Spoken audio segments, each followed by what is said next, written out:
Curd and capsicum வச்சு நல்ல ஒரு க்ரீமியான கிரேவி. ஆமா, இது செம்ம டேஸ்டியாக இருக்கும். இட்லி, தோசை, சப்பாத்தி எல்லாத்துக்குமே செம்ம காம்பினேஷனாக இருக்கும். மறக்காம ட்ரை பண்ணி பாருங்க. மாதிரி மோர் இன்ட்ரெஸ்டிங் குக்கிங் வீடியோக்கு நம்ம வீடியோ பண்ணி சேனல் சப்ஸ்கிரைப் பண்ணிக்கோங்க.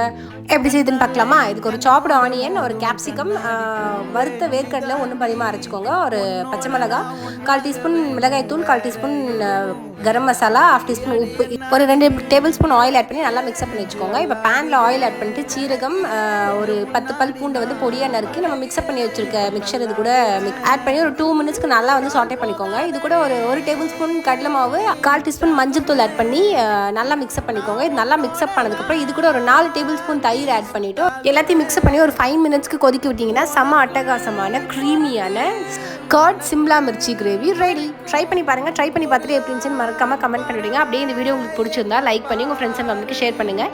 இது இட்லி, தோசை, மெயினாக சப்பாத்திக்கு அட்டகாசமாக இருக்கும். மறக்காமல் நம்ம வீட்டு பொண்ணு சேனலை சப்ஸ்கிரைப் பண்ணி வச்சுக்கோங்க.